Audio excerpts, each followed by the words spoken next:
This channel does not promote any violent, harmful, or illegal activities. All content provided by this channel is meant for an educational purpose only. নমস্কার, দেখছেন টিভি9 বাংলা। আপনাদের সঙ্গে রয়েছে আমি সম্প্রীতি। Uttarbanga medical কলেজে চরম উদাসীনতার ছবি। কেন বলছি জানেন? এই হাসপাতাল আর এই হাসপাতালে যে ক্যান্সার বিভাগ রয়েছে, সেই ক্যান্সার বিভাগের বাইরে পড়ে থাকা মৃতদেহ খুবলে খাচ্ছে কুকুর। এক ব্যক্তির রক্তাক্ত ক্ষতবিক্ষত দেহ পড়ে থাকতে দেখেন সাফাই কর্মীরা। আর সাফাই কর্মীরাই হাসপাতাল কর্তৃপক্ষকে এই বিষয়টি জানান।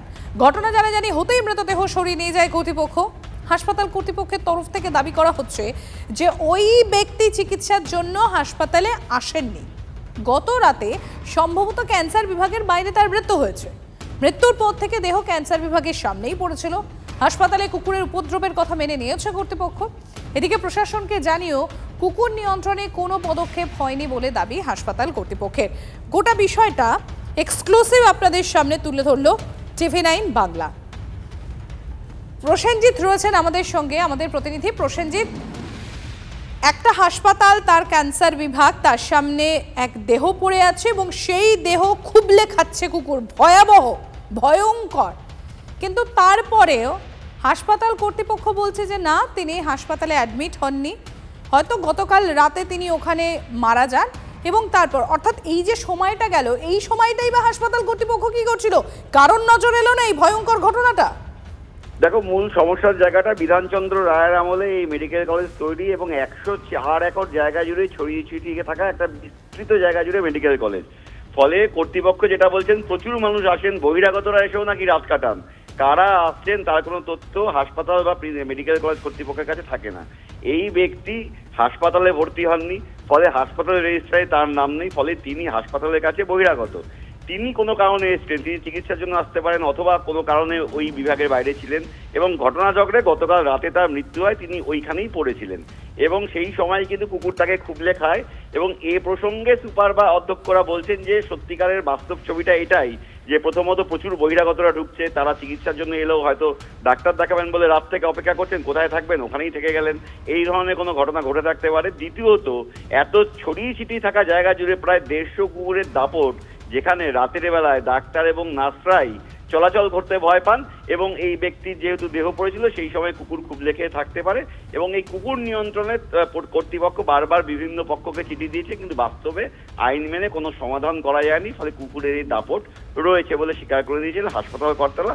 ফলে এই অমানবিক ছবি আমাদের দেখতে হলো, কোনো একটি ব্যক্তি যে কারণেই হোক না কেন তিনি এসেছেন এবং তিনি মারা গিয়েছেন, তার দেহ পড়েছিল, কেউ দেখেননি এবং পরবর্তীকালে কুকুর তার দেহের বিভিন্ন অংশ খুবলে খেয়ে নেয়। স্থানীয় বাসিন্দারা দেখেন, সাফাই কর্মীরা দেখে কর্তৃপক্ষকে খবর দেন, তারপর সেই দেহ সরিয়ে নিয়ে যাওয়া হয়। ধন্যবাদ প্রসেনজিৎ।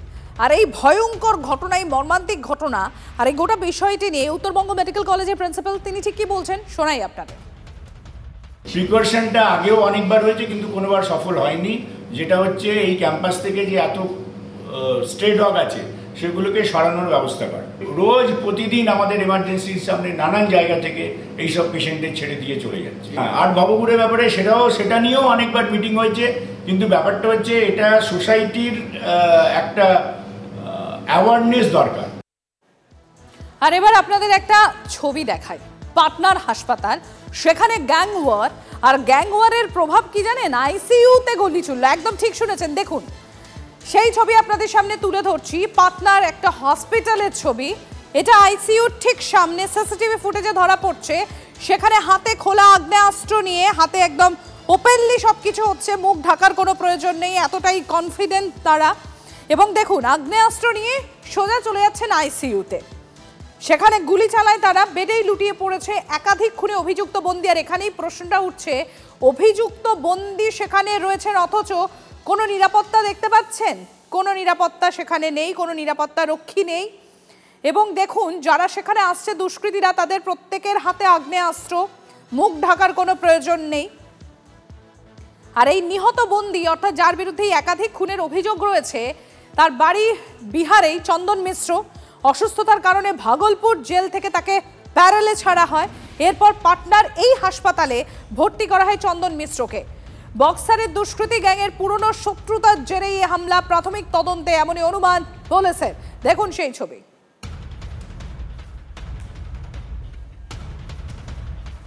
ये निश्चित रूप से एक अपराधी, बड़ा दुर्दांत अपराधी था और गैंग और इनके बीच में आपस में किस कारण से गैंग हुआ है तो यहाँ पे अस्पताल प्रबंधन की तरफ से जो भी व्यक्ति अंदर में जाते हैं सबकी फ्रिस्किंग करी जाती है। तो इसमें इनकार नहीं किया जा सकता कि कोई यहाँ का सुरक्षा कर्मी की मिलीभगत हो सकती है। तो जो सुरक्षा कर्मी इस समय यहाँ पर ड्यूटी पे थे तो उनकी भी हम लोग पूछताछ करेंगे। और यहाँ आके इनको गोली मारी गई है, कई गोलियां लगी हैं, इनको इलाजरत हैं अभी। और इसमें हम लोग बक्सर पुलिस की मदद से आइडेंटिफाई करवा रहे हैं कि इनका विरोधी गैंग में कौन कौन थे।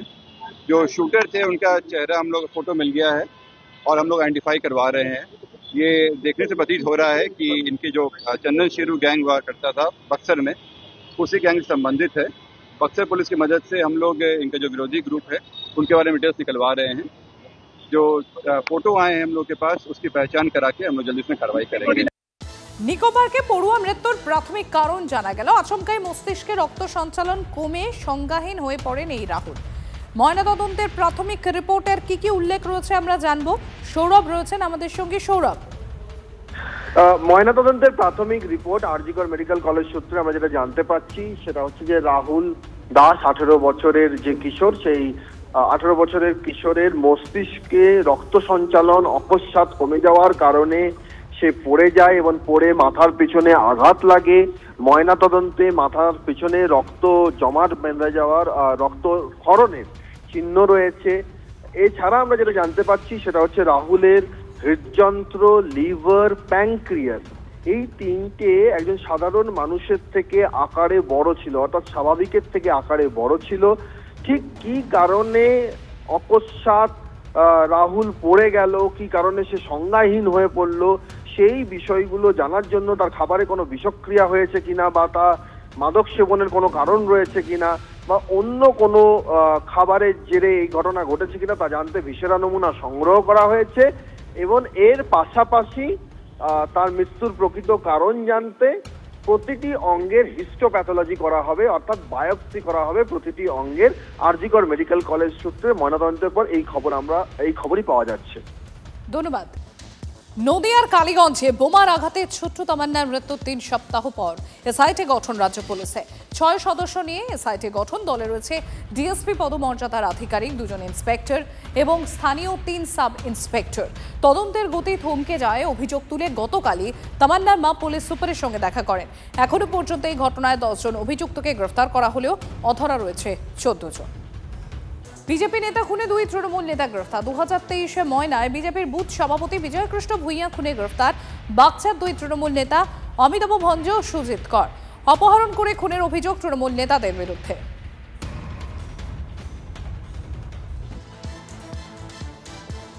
সল্টলেকের এফডি ব্লকে তথ্য প্রযুক্তি কর্মীকে শ্লীলতাহানির অভিযোগ। অভিযুক্তকে গ্রেফতার বিধাননগর দক্ষিণ থানার। আজ ভোরে অফিস থেকে বাড়ি ফেরার সময় শ্লীলতাহানির শিকার তরুণীর চিৎকারে পালিয়ে যায় অভিযুক্ত রাজা মণ্ডল। এলাকার সিসিটিভি ফুটেজ দেখে অভিযুক্তকে শনাক্ত পুলিশে। ফোন থেকে আমাকে এসে ধরে মানে বাজেভাবে টাচ করে দৌড়ে পালাচ্ছিল, মানে একটা অশুভতামি করে। আমি যখন দৌড়েছি ওনার পেছনে তখন সে জোরে দৌড়ে পালাচ্ছিল। পরে আমরা এখানে বিধাননগর সাউথ পুলিশ স্টেশনে কমপ্লেন করি। পুলিশরা ওখানে যায়, ওখানে পুরো সিসিটিভি ক্যামেরা চেক করা হয়। ওরা খুবই অ্যাক্টিভলি কাজ করে একদিনের মধ্যে তাকে অ্যারেস্ট করেছে। যাদবপুরে টেলিফিল্ম অভিনেত্রীকে শ্লীলতাহানির অভিযোগ। সুলেখা মোড়ে পার্কিং নিয়ে বচসা, মারধর, কটূক্তি ও হেনস্থা। 2 যুবকের বিরুদ্ধে যাদবপুর থানায় লিখিত অভিযোগ দায়ের। রাত 3টে নাগাদ বন্ধুদের সঙ্গে চা খাচ্ছিলেন ওই অভিনেত্রী। সেই সময় গাড়ির পার্কিং নিয়ে বচসার পরও কটূক্তির অভিযোগ। অভিনেত্রীর বিরুদ্ধে পাল্টা অভিযোগ করেছে ওই 2 অভিযুক্ত। অভিনেত্রীর বন্ধুদের বিরুদ্ধে মারধরের পাল্টা অভিযোগ দায়ের। হঠাৎ করে পেছন থেকে একটা 4 হুইলার রাত্রি 3:30 নাগাদ এসে 4 হুইলারের মধ্যে 3 জন ছিলেন, তো এসে এফটিস করতে শুরু করে। তো আমি প্রথমে তো ইগনোর করার চেষ্টা করি, বাট প্রটেস্ট করাতে ওরা গাড়ি ঘুরিয়ে এসে সামনে এসে দাঁড়িয়ে অকথ্য ভাষায় নোংরাভাবে গালিগুলোজ করা শুরু করে। প্রথমে গাড়ির মধ্যে থেকে, তারপরে গাড়ির বাইরে বেরোন 2 জন, থ্রেটেন করতে শুরু করেন যে আমি কে, তুই চিনিস, আমি গায়েব করে দেবো, অ্যাসিড মেরে দেবো, তারপরে গুলি মেরে দেবো, এই করে দেবো, সেই করে দেবো, আমাকে চিনিস না। তো এই কথাবার্তা বলাতে আমার তখন আমরা বুঝতে পারি যে মানে ওরা তিনজনেই পুরোপুরি ড্রাঙ্ক। ওর সঙ্গে যে বন্ধুরা ছিল তাদের মারধর করে, মারধর করে। আর তারপরে আমাকেও মারধর করা হয়। লিটারালি আমার এখানে স্পট আছে পুরোপুরিভাবে বাজেভাবে, তো আমাকেও মারধর করা হয়। রাজস্থানের আলওয়ারে চলন্ত গাড়িতে বিবাহিত মহিলাকে গণধর্ষণের অভিযোগ। 11 দিন ধরে মহিলাকে আটকে রেখে দফায় দফায় ধর্ষণের অভিযোগ প্রতিবাদ করলে মুখে কাপড় গুজে লাগাতার চলে ধর্ষণ।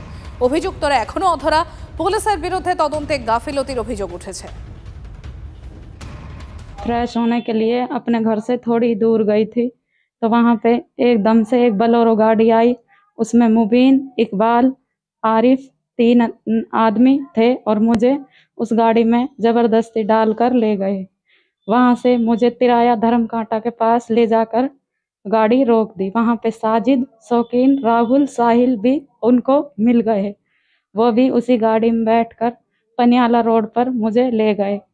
ले जाने के बाद वहां पर सभी ने बारी बारी से मेरी बिना रजामंदी के मेरे साथ बलात्कार किया।